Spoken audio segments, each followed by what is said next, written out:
We are now below the deadline, the financial and diamond district. Here there are more diamonds by the square foot than any part of the world, including the Transvaal.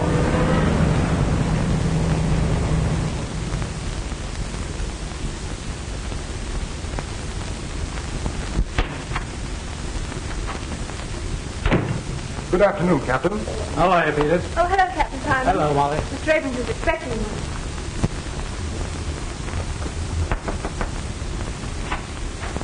Captain Simons is here.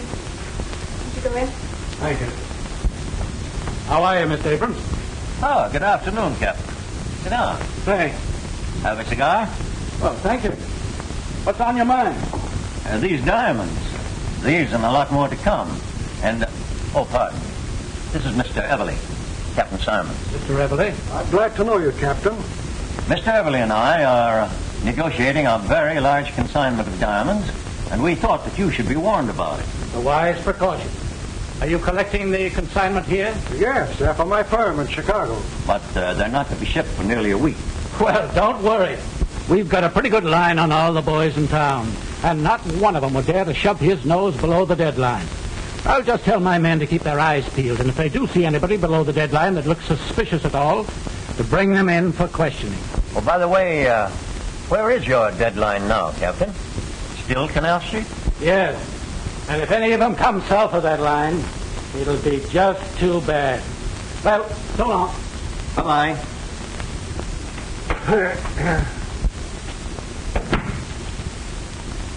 Well, I know where to get a nice solitaire for you, Molly, as soon as you give Terry Mulvaney the gate. You'll be too old by that time, Captain Simon. Oh, you're never too old.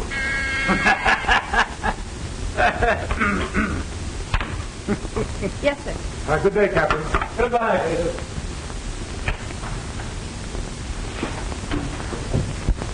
Well, Miss Fitzgerald, would you mind working an hour or two later tonight? Certainly not, Mr. Abrams. Then as soon as you're through, bring in your notebook.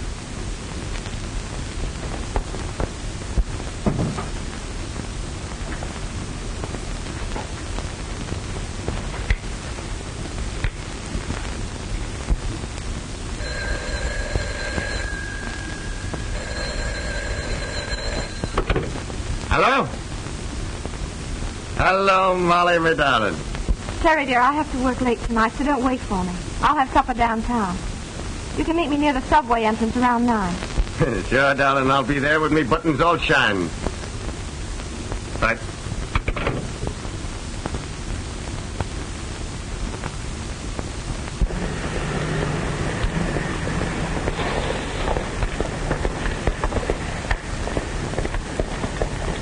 Good evening, sister. How about a lift? Terry!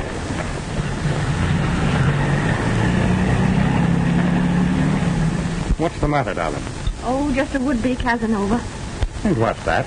Oh, a fellow that thinks that offering a girl a lift is a driver's license. Is that so? I'll take care of him. Oh, don't you worry about a little thing like that. Do you think I'd exchange your homely face for anything in the world? No, wait a minute. What was that crack?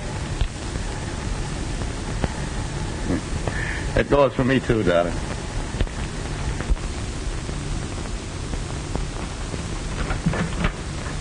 Hello, Annie, dear. Well, good evening, Miss Tiverton. How are you this evening? Why do people always think it's polite to ask silly questions? Well, look who's here. Have you had your supper?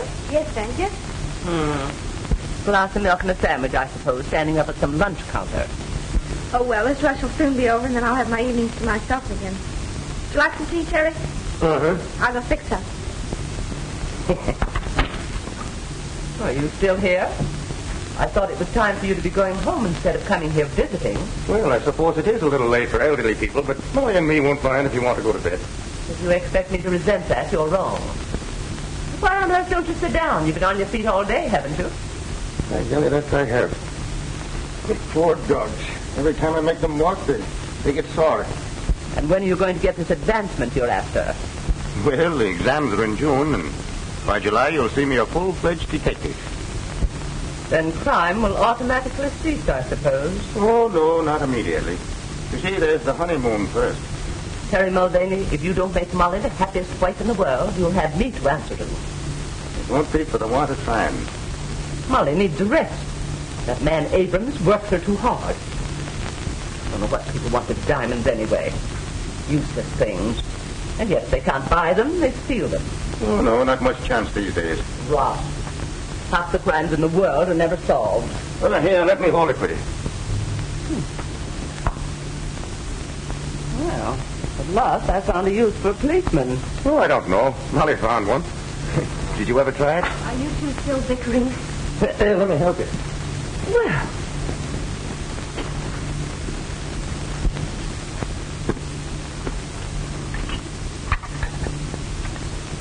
What are you sewing on now, darling, if I'm permitted to ask? Pillow slip, Mr. Mulvaney, for that red head of yours. you'd think you two were married already. When I was a girl, no young lady would have said such a thing. Did you faint, too, or was it swoon? I think you'd better confine yourself to questions of more importance. You got your book, Terry? Oh, yes, sure.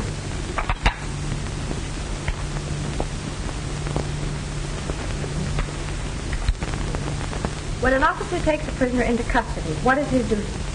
To search the prisoner for weapons and evidence and conduct him directly to the station using every care to prevent his escape.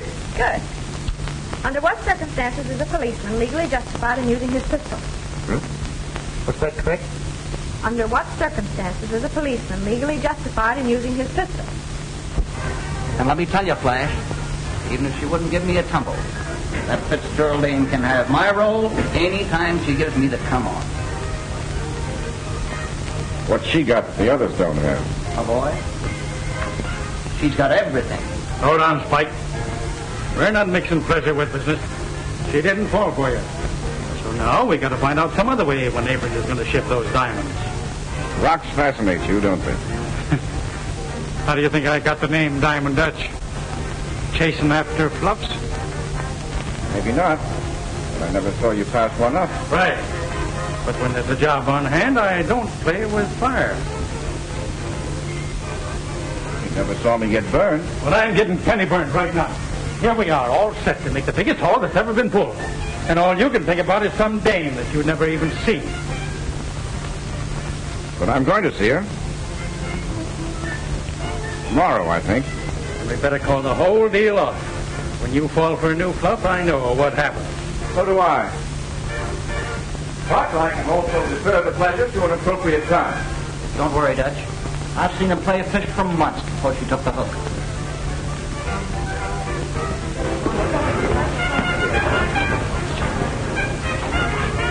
All right. But when does Abrams get in the balance of that consignment? That's all I want to know. Why pull this job a day too soon? When by waiting another day, we could get maybe $100,000 more. What'll you bet I can find out by tomorrow night? Come on. I'll split $1,000 with you. 500 apiece. Okay. That's a bet. You can land that Fitzgeraldine. You've got it coming.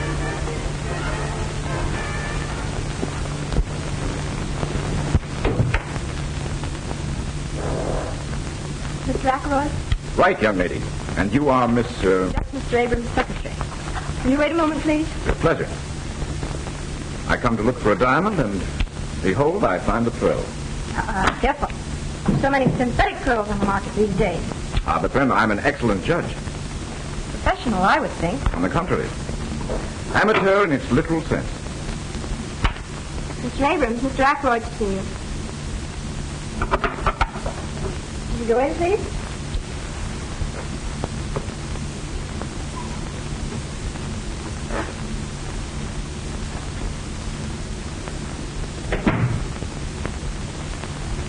Sorry I'm so late. I suppose it's about your closing time. Oh, there's never closing time when we have a client.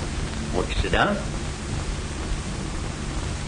You said over the phone you were looking for stone of about 5 carats. Yes. A yarder. Send in the stones I selected for Mr. Ackroyd. Oh, that looks like a very fine stone you have in your ring. May I see it? Yes. I picked that up in Hatton Garden.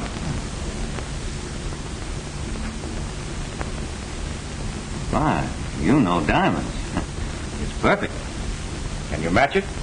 Well, you can judge for yourself.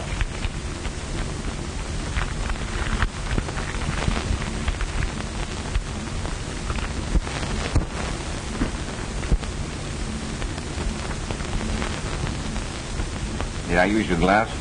Certainly.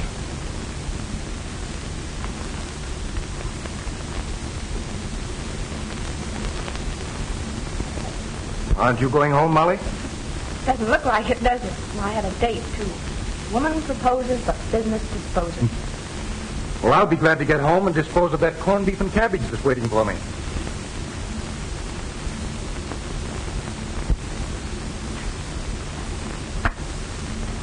Well, these are the best. But neither is as good as mine. I'm afraid you're right. But I shall have more in Thursday. And I think finer ones. Could you call then? I'm not sure, but I think I could make it Friday. Well, I'm very sorry, but they'll be gone then. Tell you what I'll do. I'll give you $1,000 for that one.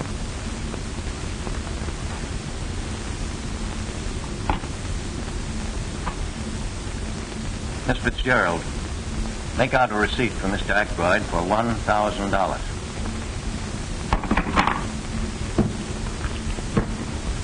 So that's that.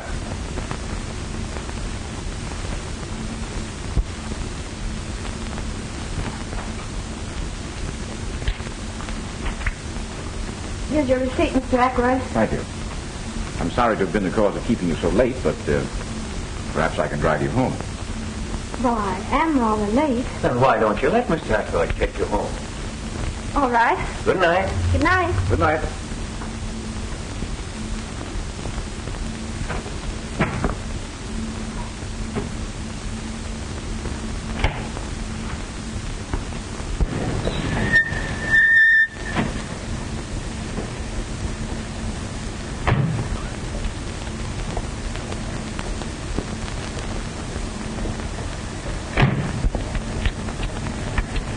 Thanks a lot. You see, I'm not so bad. Wouldn't you take me on approval for a while? Someone else? There's the proof. Hello, Terry. This is Mr. Ackroyd, Officer Mulvaney. Glad to know you indeed. And so you're the reason she was so anxious to get home. Meaning what? Well, you see, Mr. Abrams and I kept her a little late, and I offered to make amends. Oh, so you're a friend of Mr. Abrams, fellow. That's different. Well, I'm afraid I don't follow. Terry thought you were another smart aleck, like the one that tried to pick me up the other night. Well, I might be sorely tempted, but I don't think I'd try. I seem to be a better judge of character than you are. Well, good night, Mr. Mulvaney. Good night, Miss Fitzgerald. Thanks again, Mr. Ackroyd. Don't mention it.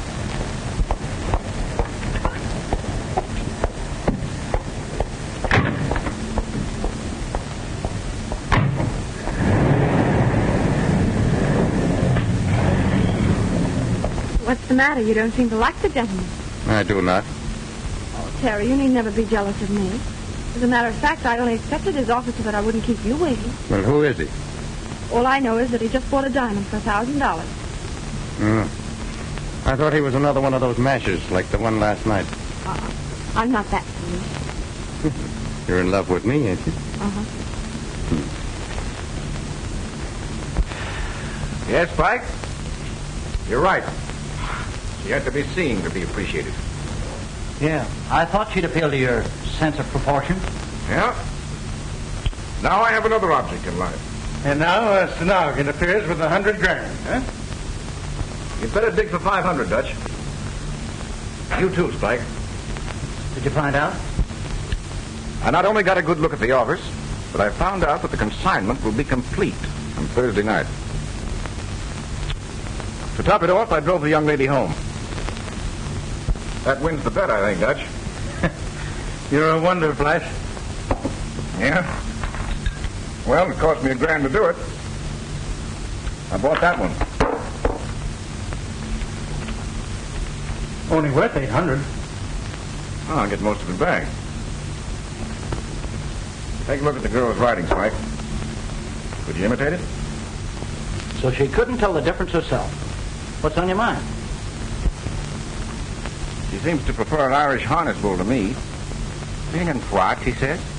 Oh, so you're a friend of Mr. Abrams. Well, that's different. Begor, I'd like to push the ugly mug of him down his own throat. All right, forget it. We got to think about this job ahead of us. That's just what I'm doing, Dutch. When you're pulling a big job, it's always safer to have some goat to take the rap. Sure. It satisfies the public and gives the cops a chance to save their faces. Right. And this is where I kill two birds with one stone. Officer Mulvaney will be the goat, and Miss Fitzgerald will be... In circulation again. But how are you going to do all this? Easy. Just practice on our handwriting, Spike, and we'll send Terry a billy-do on Thursday.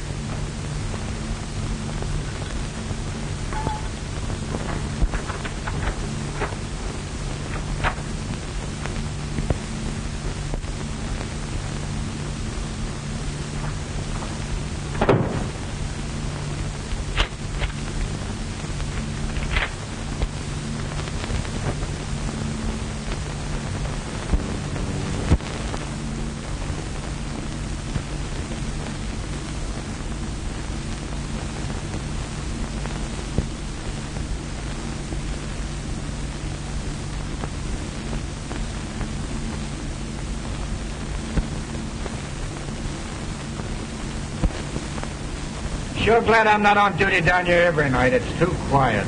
Yeah, I'd rather be uptown myself. Hello, boys. Well, no pinch tonight, Palmer? Oh, I think the captain's crazy. There's no one below the deadline tonight.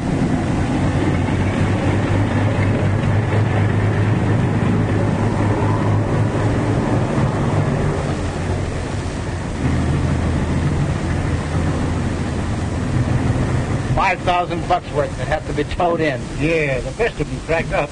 Give me my old flivver. It's never let me down yet. Fetch wood. Better make the rounds again, boys. Okay, see you in jail. Right.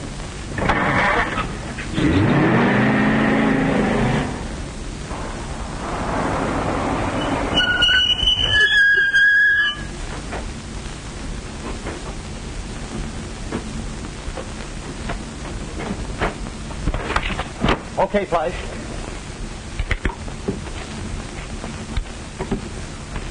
See anybody? Passed 3 bowls and they never give us a tumble. Let's get going then. All right. Hey, just a minute, buddy. Well, for crying out loud, what are you doing down here? Well, what's the matter with you, Bill? You got the jitters? Who is it? Why, it's Bricktop Mulvaney from 14th Street. Yeah, and don't go be saying anything at the station about seeing me down here, or I'll wipe up the floor with you. Oh, you know me, Terry. Yes, I know all of yous. So long. So long. Hey, what's the gag? Oh, nothing. We've been ribbing him at the station about being in love. He's got a girl works down here. Well, we've seen somebody anyway. Yeah, let's shove off.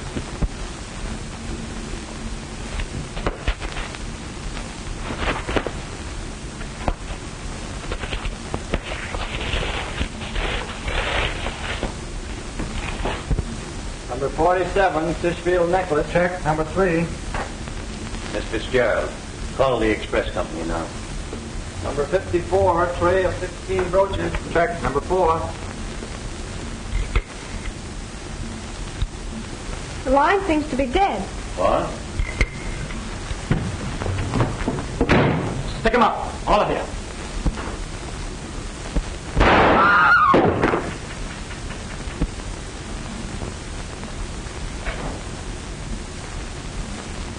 Good work, Terry. Terry. Shut up, and let that be a lesson to all of you. Keep your hat on your mug. You want that brick top to give you away? Now turn to the wall, all of you. Start now.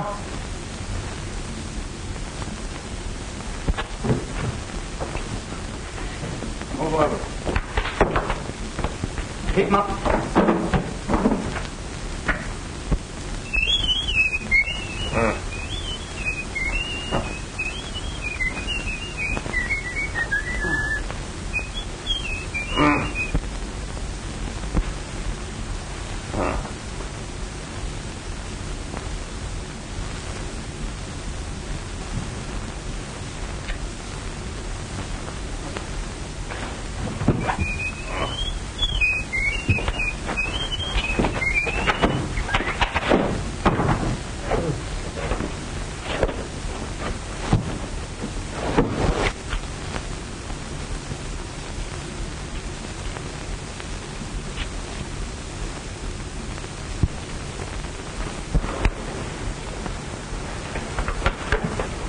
just the guys I'm looking for. Put 'em up. Put 'em up.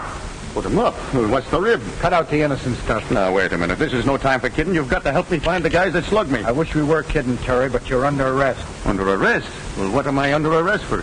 Murder and robbery of the Abrams office. No, wait a minute. The Abrams office? Well, how about Molly? Is she hurt? You ought to know you were there. You can't get away with this. Abrams recognized you and you plugged Peters. They all heard the other two call you by name. And even if they hadn't, that brogue in red hair would give you away. We saw you heading for Abrams' office just before the stick-up. Oh, I must have been framed. Say, will you take me back to where they held me?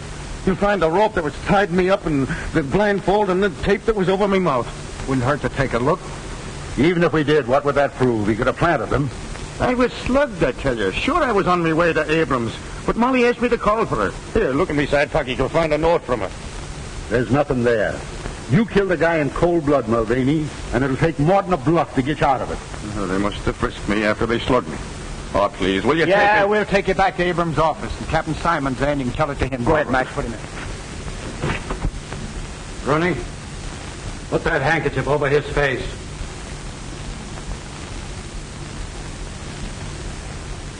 We've got you, Mulvaney. You might just as well confess.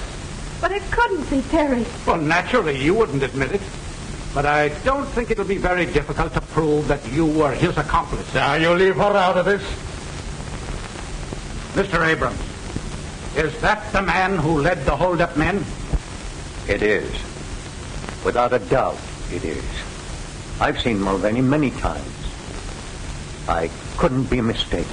Mr. Abrams, are you sure that he is the man that shot Peters?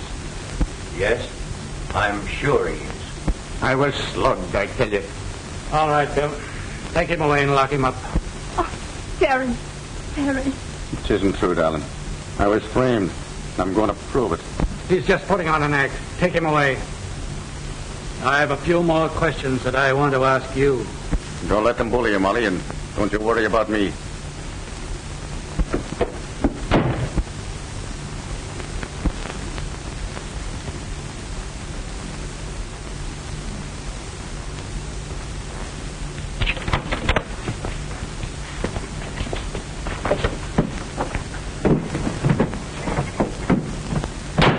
I'm sorry, Bill, but I was framed and I can't prove it in jail. Yeah, 26532. I'll send it right out. Okay. Calling all cars. Attention, all cars. Mulvaney has escaped in a police car. License number 26532. He drove north on Avenue A. Block all roads and bridges leading from the city. He's handcuffed but armed. Bring him in, boys. That's all.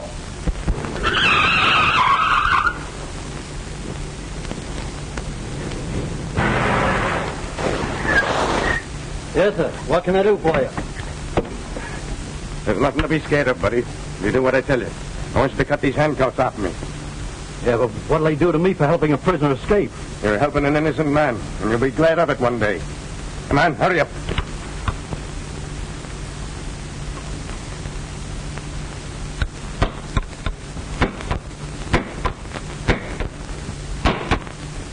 And after they're off, you gonna plug me?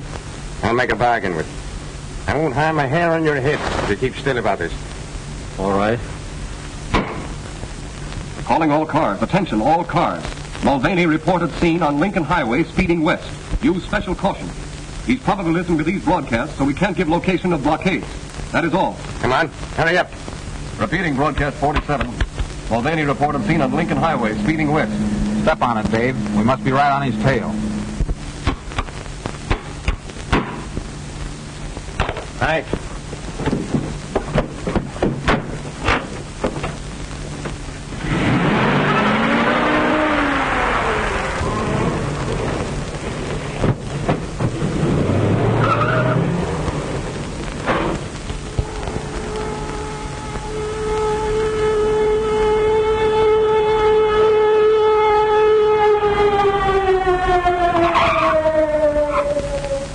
He just left. Mulvaney just left.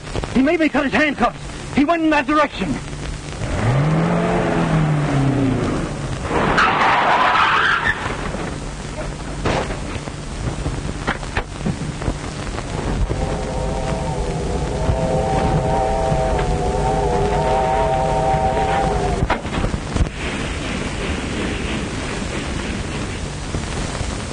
Take your time, people. You belong in these parts? No, just business. What's the next stop? Don't you know what train you're on? Oh, sure. The Tipsy train. No. You gotta go back to Hopeful Junction to get that.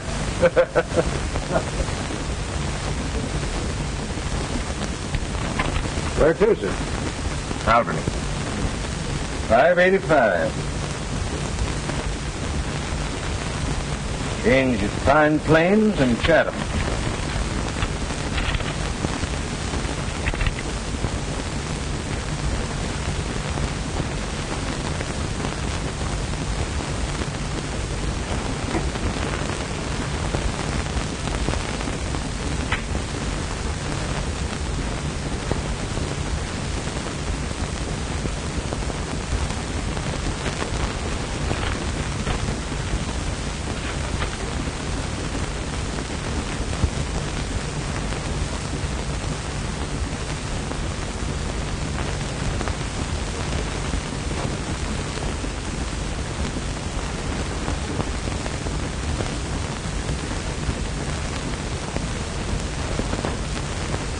Got this police wire at Billings. The man in Section 9 answers the description exactly. Take a walk through, but don't let him see you look at him. And if you think he's the guy, we'll stop and send a wire ahead to the sheriff, Pine Plains. Right.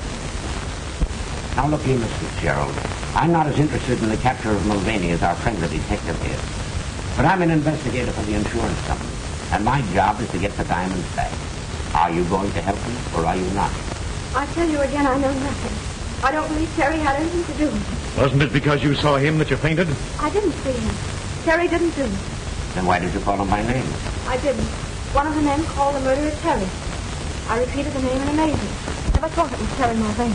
Yet you admit you tipped him off. I only told him I wouldn't have to work late after the diamonds were shipped Thursday. Same thing. Are you in the habit of fainting? No. But you did faint at the most convenient time, didn't you? Oh, yes, I did. Thanks. Hello? This is Stenton calling by request, Bill. I diddle, the captain of fiddle. What's that? You got him? That's great. Okay. You don't know anything, huh? Then let me tell you something. Mulvaney's been caught, and he's confessed, and he said that you were in on it. I don't believe it. The game's up, girlie. You'd better cut out the bluffing. You're doing the bluffing. If Terry had been caught, don't you think you would have been overjoyed? Instead, you sat there and watched my reaction. You better learn to act. Sorry I can't say the same thing to you. But I'm very glad to know just how clever you are. Well, they both think they're clever. Mulvaney has as much chance of getting away as the well-known dog with rubber legs has. How's this? Feel certain passenger on number 19 is Mulvaney, wanted for murder. Meet train at Pine Plains. I hope there's a reward out for him. Maybe there is. We'll stop at Clinton and shoot this ahead.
Here's another body, poor devil. Look at his face. Or what was his face? Hey, John, we found the body of the conductor and the brakeman.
Well, who are you? And who asked you to come in? If I waited to be asked, I'd be on the outside most of the time. I see she's read the news. Are you one of the detectives? No such luck. Death did their work for them. I still have to find the diamond. But you won't find them here. And I hope you'll have the decency to respect the poor girl's grief. I have the decency, ma'am, but I haven't got the time. Perhaps she'll talk now, more than she did last night.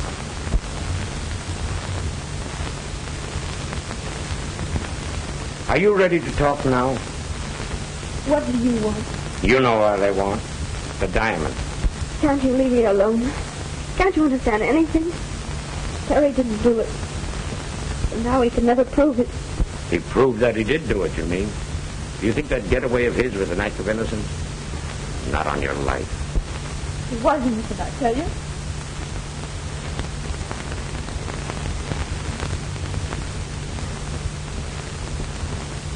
You expect to find the diamonds behind the pictures or under the carpet? Molly said she lived with her aunt. Are you Miss Tibbet? None of your business. I make a lot of things my business. In fact, I sometimes act like an old woman. Oh, no offense, madam. No offense. If you think you can get me angry that way, you're mistaken. And if you're through, there's the door. Who were Mulvaney's Confederates? He had no Confederates. He didn't do it. He didn't. Come on now, Molly. Terry's dead. See those guys that let him down and get all the gravy, do you? I don't know what you mean. You know what I mean. Those fellas that framed him. That's why they called him by his name. You don't want to see them split Jack while Terry in cold. Stop it. Don't you think I've suffered enough? Yes, he's dead. You who killed him. You with your false accusation. You drove him to it. Somewhere the real criminal is laughing at you. Laughing at your stupidity. I'd laugh too. I'd like to laugh. But Terry, the joke's on him too.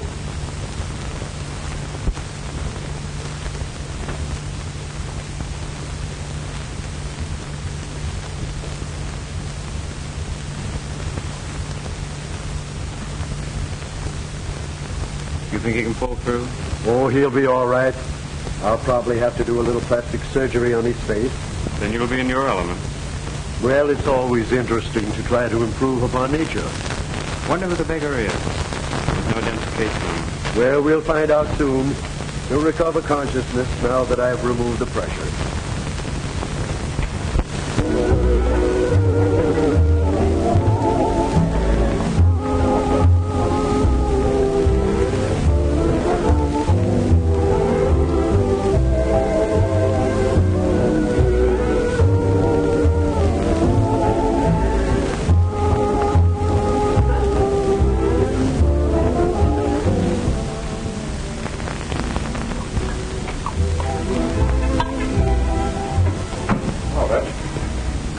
I see. My long suit. You're telling me? Well, everything still seems to be under control. Sure. The Dicks haven't the ghost of an idea that was our job. They're still sure it was Mulvaney. But the cops are still watching every fence for the stones. Certainly. Why not?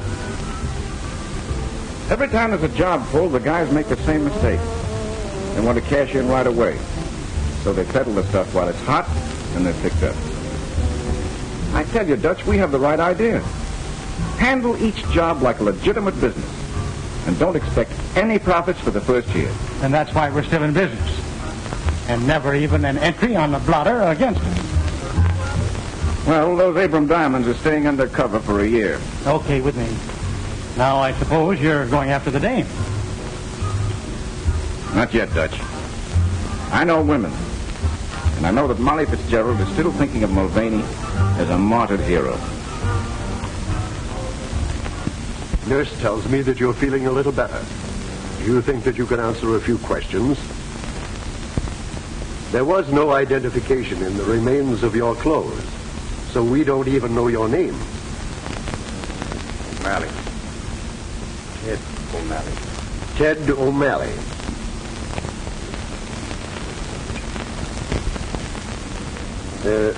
Have you any relatives or friends that we can notify?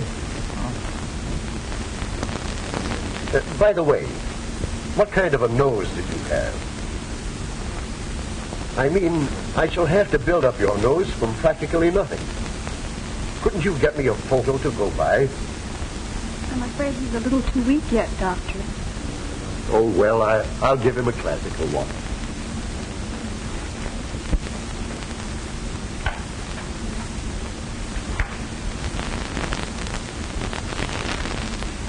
Miss Jennings, if I thought I had any brains, I'd blow them out. What's the matter? But wouldn't it be a terrible thing to drill a hole in one skull and find it empty? Am I to gather that you're still thinking of that Mulvaney case? I start up in the middle of the night thinking about it. I'm afraid your vanity is wounded. Wounded? It's mutilated. So much time has passed and not a single clue. And a fortune in diamonds disappeared. Strange case, all right. I'm going to see that Fitzgerald girl again. I think she must be bluffing.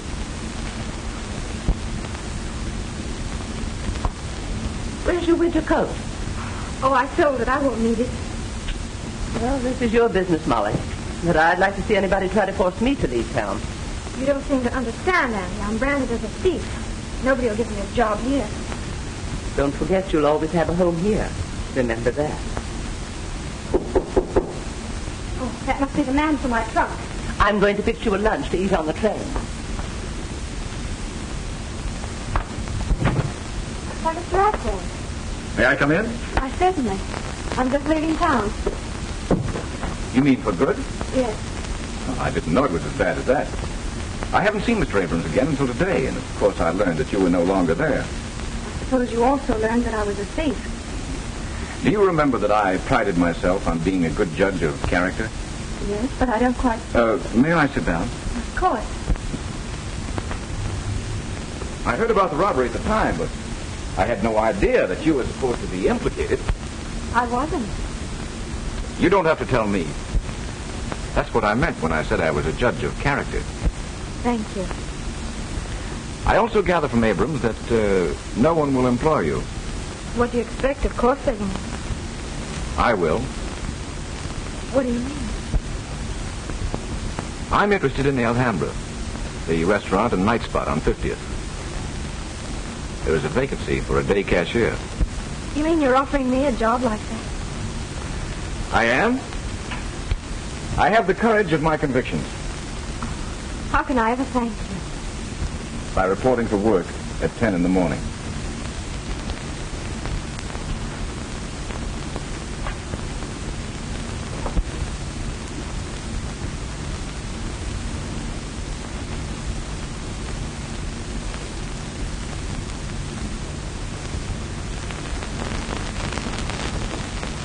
Yes, we can lay the bandages off now. Sure, Doc, and that won't make me mad. No, I suppose it probably won't, but evidently you would like to see what I've done for you. That I would.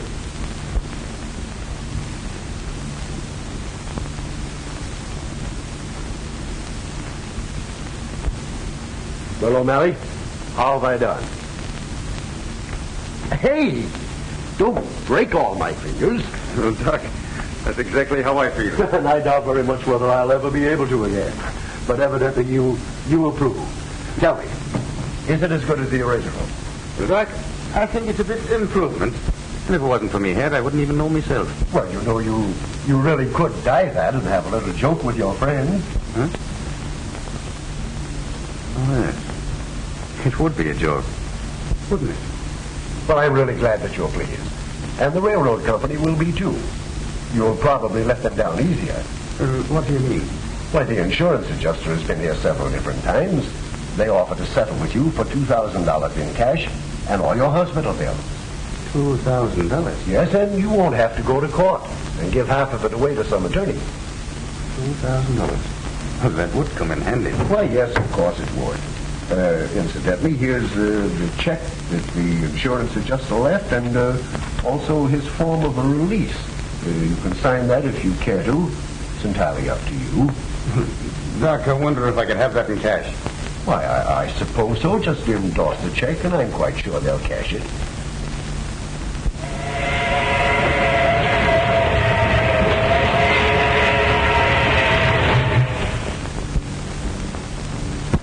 Come in. Thank you, sir. Won't you sit down? You're the investigator employed by the insurance company on the Abrams robbery. Correct. Well, sir, I'd like to right around. Commendable ambition, but I don't see the point. Well, Mr. Pearson, it's only a hunch, but a faith in human nature. Would you mind telling me who you are and what you are? Well, I'm just a dumb pug. I'm training over here at Archie Nolan's, and I come from Colorado. And I had a brother here on the force, and he got into a bit of trouble. We were pals from the time we were kids, and I'm sure that he'd never do anyone any harm. Mr. Pearson, that man was Terry Mulvaney. Mulvaney? Yes, Terry Mulvaney. Now, I have a bit of money, and I'd like to use it to clear his name. Have you seen the police? No. The cops were only looking for convictions. He was wanted for murder. His death closed the case. Now, you have no axe to grind or politics to play. That's right. I'm a private individual, responsible only to myself and the insurance company. And your object is to recover the stolen property. Right again. You may be a pug, but you're by no means dumb. Now, your brother told a queer story to the police.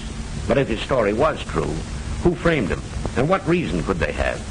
That I don't know, but it gave you and the cops a wrong steer, didn't it? Oh, thank you, sir.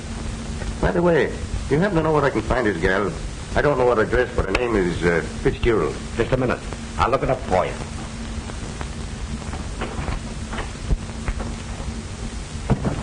Miss Jennings, get the Mulvaney file.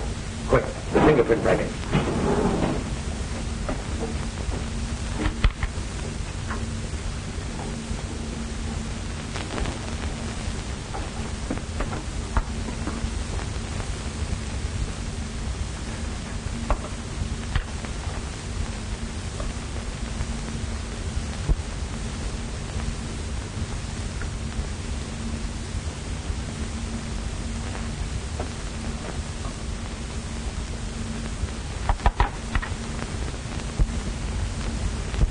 Identical.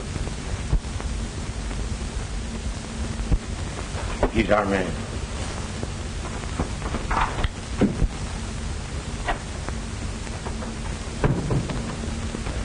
As long as you know the town, I'll show you over to Miss Fitzgerald. Oh, well, that's all right. Only be careful not to shock her. Remember, she thinks you're dead, Terry. How did you know? Because your yarn sounded phony. I watched you closely and decided that your hair might have been dyed. So I proceeded to get your fingerprints in my cigarette case, and they compared exactly with the ones found on the stolen police car. You think I wanted to be a detective? You're doing all right. We're going to work together on this case. I take it that's what you want. That's more than I expected. Tell me, how did you work this substitution with the dead man? Well, I heard a couple of the wrecking crew say that his face was all gone, so when they went for the stretcher, I emptied my pockets into his. Quick thinking, my lad. Yeah, but I didn't think very long. When I come to, I was in the hospital, and the nurse was reading the newspapers to me. In other words, you woke up and found yourself dead. That's about it. Well, you've awakened to plenty of worry, and we've got to solve this case before the police get on to you. They won't ever get on to me, because I really have got a brother, Ed, in Colorado. Does Molly know that? Sure. Why? Then you've got to remain Ed, even to her. Oh, I could never fool Molly. The doctor didn't change me that much. Well, you must try. You know, brothers sometimes look very much alike. Well, I want Molly to know that I ain't dead. All right. Tell her Terry escaped to your place in Colorado, and you came east to clear up the case. Well, couldn't I? No, you can't take that chance with Molly. She might give you away by word or look. And at a time like this, that'd be too much of a risk. So, come on. You're a hard man.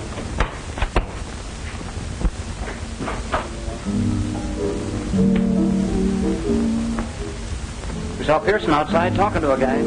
Pearson? Oh, the insurance company sleuth. Forget him. What'd you find out? Well, we can get rid of a few grand's worth. It's safe enough now. You don't think Pearson means anything? Not a thing. He used to park on Molly's trail, but he's given that up. Well, I still claim you shouldn't have given that dame a job here. Why? Well, Fluffs have brought down bigger guys than you, Fred. Oh, forget it. Pour yourself a drink.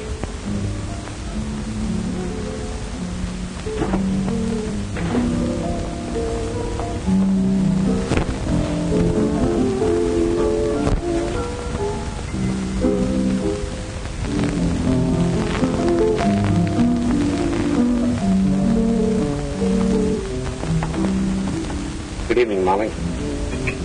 Why are you so happy? Now that I've got a job again, can't you leave me alone? Please don't get me fired. Oh, don't worry about that. I just wanted you to meet a friend of mine. This gentleman here has convinced me that Mulvaney was innocent.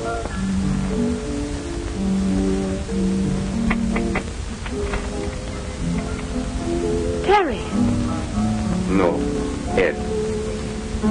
Harry told you about me, didn't he? Would you mind if we sat down? Of course not.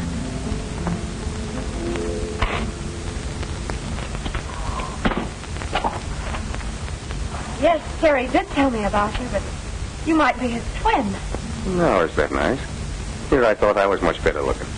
You talk like him, too. Of course, your hair is darker and your nose is different, but if Terry weren't dead... He's not dead, Molly. He escaped from the train wreck. He's not dead? Are you sure? Have you seen him? Yes. He's at my place in Colorado. Is he well? As well as I am, and I never felt better in my life. Now, if you'll dance with me, I'll tell you all about him. Oh, I'm far too happy to dance in this jam. I want to tell Auntie. Can we all go home and you can tell me on the way? Now, wait a minute. How about your supper? Oh, I'm far too happy to eat. Come on, Mr. Pearson. No, you two run along. I'll stay here. Hey, boss. Pearson and that ape we saw him with outside was talking to Molly. She's acting up like a 2-year-old.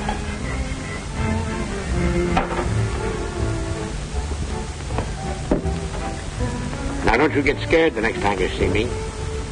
Good night, Ed. And you be careful. Careful of what? Oh, you know, a nice young fellow and a pretty girl and a romantic moon. Must I tell you the rest of that?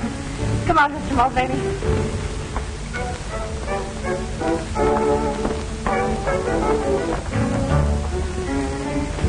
Boss, looks like you've been asleep at the switch.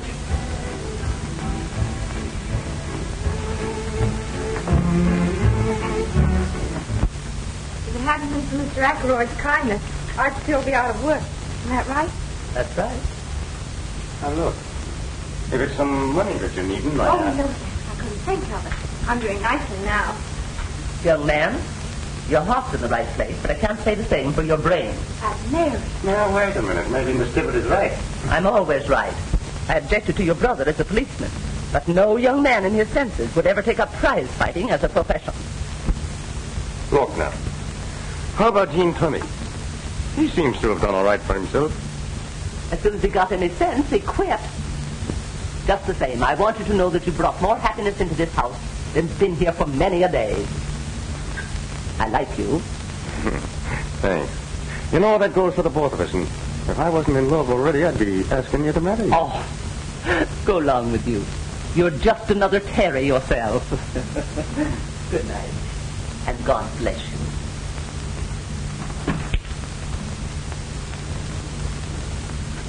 Well, I guess I'd better be going, too. Oh, no. I want to hear it all over again. Again? Oh, my dear child, I told you in the taxi, and I told you in the park, and I'm just after telling your Aunt Mary here. I know, you're a darling. I didn't mean to say that. Well, what's wrong with calling me a darling? I don't know, something just came over me. I suppose it's because I'm so grateful to you, Mr. Mulvaney. I thought you promised to call me Ed. What's the matter? I don't know. Ed, I think I've known you forever. Just the way I want you to feel. You don't understand. Please go.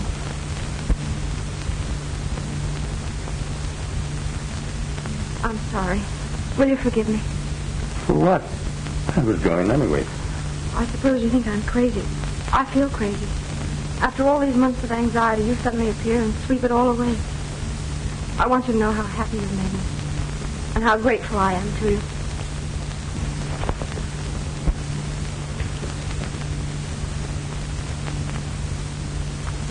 You shouldn't have done that.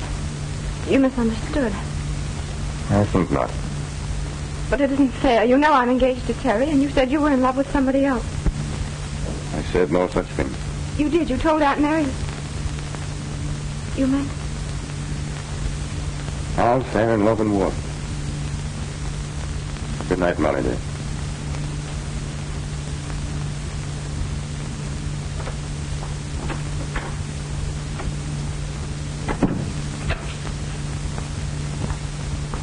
have begun.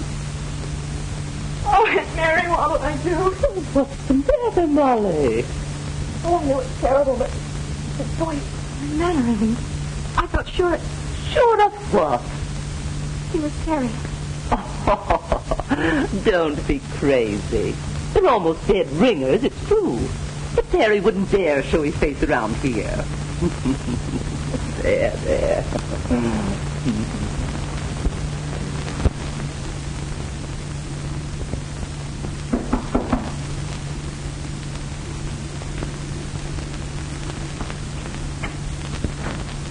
You sent for me, Mr. Blackburn? Yes, come in.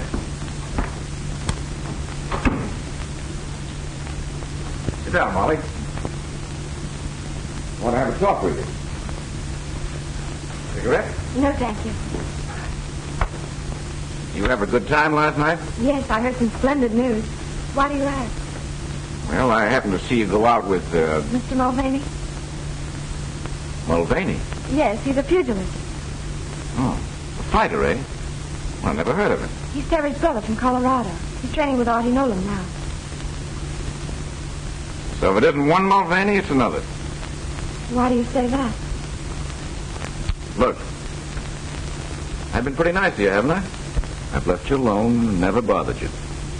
Waiting until you got that crook Mulvaney out of your mind. Now, don't interrupt. I'll do the talking. I wasn't going to say anything until you got rid of the blues. And now, when I see you're happy for the first time, it's with another guy. Don't I deserve a better deal than that? I'm sorry. I had no idea you felt that way.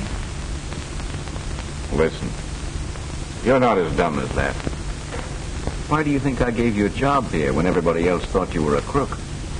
Mr. Pearson doesn't think so now. Listen, Molly. The cops have been on this case for months now, and there aren't any clues. If you think that he'll ever be proved innocent, you've got another think coming. Even if he were, what's the matter with me? Don't you think I'm a better catch than an Irish harness bull with a brogue as thick as a shillelagh? Now, me darling, it's time you got wise to yourself and started being nice to the fine gentleman that's been nice to you.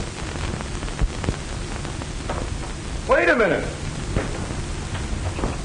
Sorry, Flash. Well, I shall appeal to your reason at a more convenient time.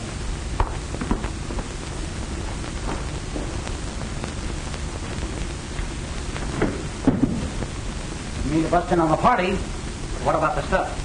Dutcher's got a deal to unload the whole lot. And the guy's waiting. I think we'd better wait. Molly was just telling me that Pearson is off the Mulvaney angle. What do you mean, off the Mulvaney angle? That's what I want to find out.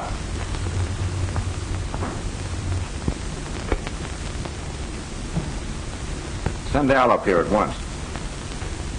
What? What's the matter? Molly's walked out. That's the best news I've heard today. Shut up. She must believe I'm an awful sap if she thinks I can't keep her from walking out. Well, maybe it'll be more fun this way. Okay, Oscar. Keep Molly's job open. What do you mean, boss? Yes, Al. You used to hang around Artie Nolan's, didn't you? Sure, that's how I learned to use my mitts. Unfortunately, this job calls for brains. However, I'll try you out. I want you to go back there and get to know a pug from Colorado. He's a brother of Terry Mulvaney's. What's he look like? You saw him last night going out with Molly. Oh, I thought there was something familiar about that mug's face. What do I do? Spoil his looks? Oh, no, nothing so crude. Just get his confidence and when you...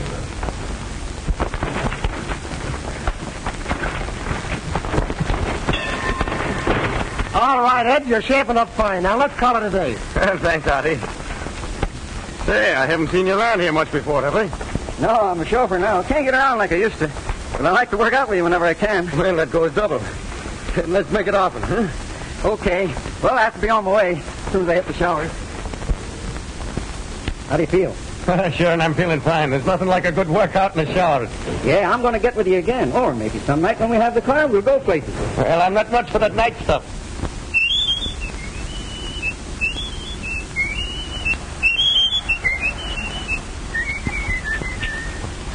Say, Al, who is it you work for? Flash Ackroyd, the guy that owns the Alhambra. Oh, that's funny. I met a gal that works there. She used to be engaged to my brother. And boy, did I fall for her. What's her name? Molly Fitzgerald. You mean she used to work there? Well, what's the matter? Was she fired? She walked out. Didn't you know? Well, I haven't seen her today. I can't see why she should quit. I don't know. Search me. Looks all right to me, boss. Bit of a sap, maybe. Admitted he'd fallen hard for Molly. He said that, did he? Yeah. But what do you care? Just give me the word. Go get him. Bring them up here. Now you're talking. I'm telling you, I couldn't be mistaken. No two men could ever whistle exactly like that. Funny, though, that he should be working as a chauffeur. Maybe not as funny as you think.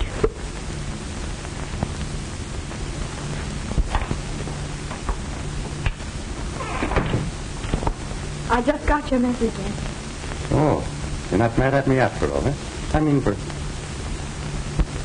Excuse me? For kissing you last night. Are you going to learn to love me? That's not fair to me or to Terry. I told you before that all's fair in love and war. Repeating it doesn't make it so. Molly, sit down. I want to talk to you. You know, from the first minute I walked into that place last night and laid eyes on you, the heart within me stopped. And then it started to pound like a trip hammer. And that sounds something like love, doesn't it? Not necessarily. It could be indigestion. Once a snooper, always a snooper. That's what I'm being paid for. Why did you walk out on Ackroyd? He said he had an ulterior motive in giving me a job. How did you come to meet him in the first place? He came to buy a diamond from Abrams. That checks. With what? Theory, young man. How long before the robbery was that? Oh, just a few days. Then if he bought a diamond, he got a receipt. Yes, I made it out myself. Better than I expected. Then that would give them a copy of your handwriting. Remember the note from you that Terry told the police about? Yes. Well, that would put Terry just where they wanted him. One of them might have had red hair, or he could have worn a red wig. And if he was able to imitate Terry's brogue... Oh, what's the matter? Ackroyd. Ackroyd gave me a perfect imitation of it. And that checks. Somehow I think we're getting places. Do you really think so? Yes, I do. And you needn't worry about a job anymore. I can get you back with Abrams anytime you want. But you'll soon have Terry back, and then you'll be getting married. Yeah, wait a minute. What's that crack? Do you think Molly would take a cop when she has a chance to get an up-and-coming pugilist like myself?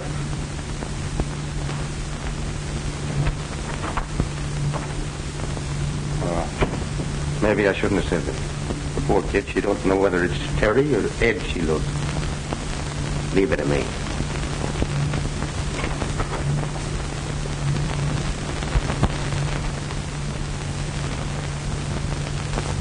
What's the matter, Miss Fitzgerald? Mr. Pearson, you really believe Terry's innocent, don't you? Why, certainly.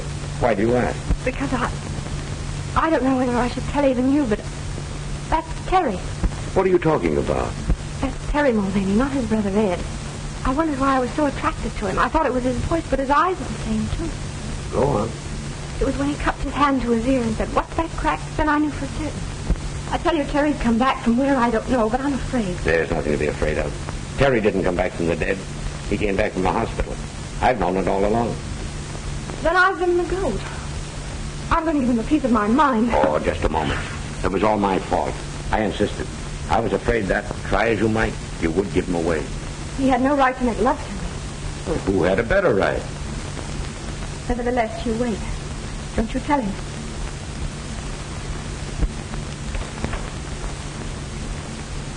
Run along, you two. I've got to go down to police headquarters. Will you see me home, Ed? Will I? In a taxi through the park.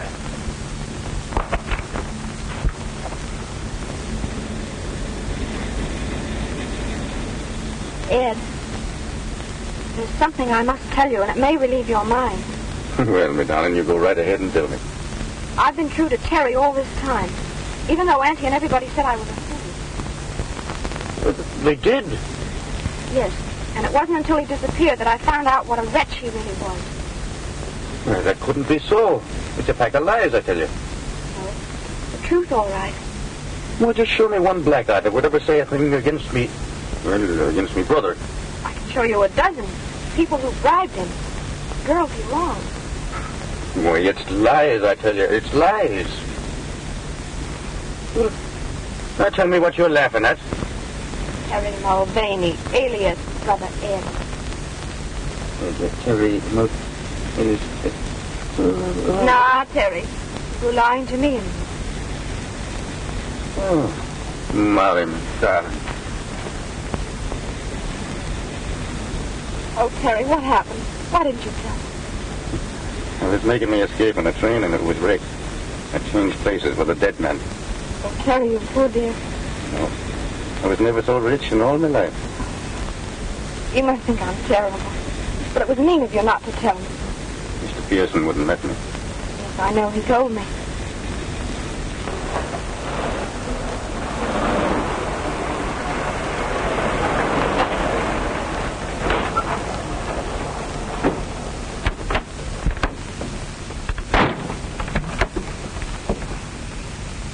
Hey, now, wait a minute. This ain't the place I told you to go.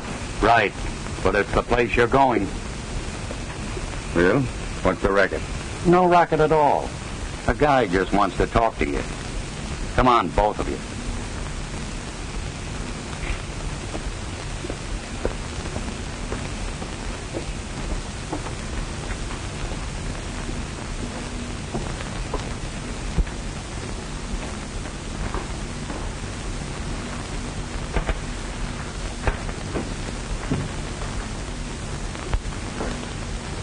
So here you are.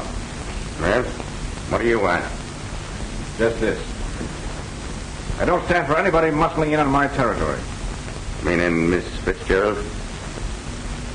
You guessed it, Mulvaney. You flatter yourself, don't you? My advice to you is to get out of town tonight. Because if you're here in the morning, you'll be in the morgue, see?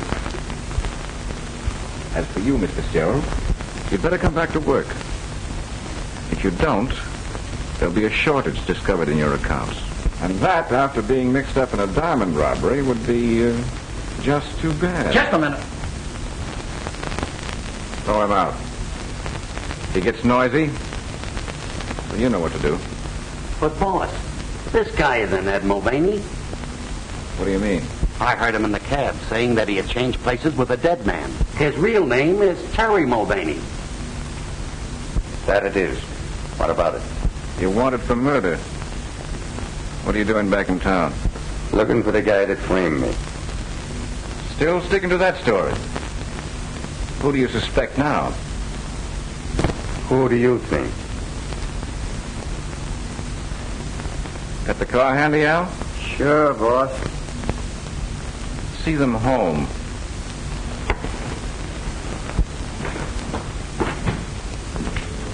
That guy knows more than he was telling. Pearson must be onto something. I knew that dame would snag us sooner or later. Who's snagged? Maybe they don't know a thing. I'm just not taking any chances. The alley's full of cops.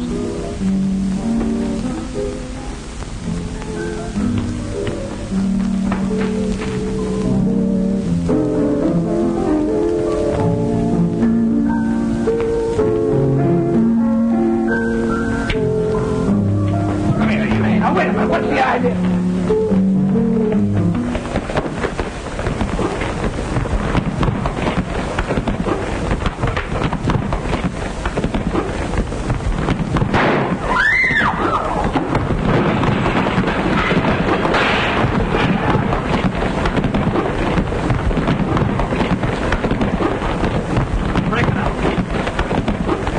Are you all right, Terry? Why, sure he's all right. What do you think I've been training at Auntie Nolan's for?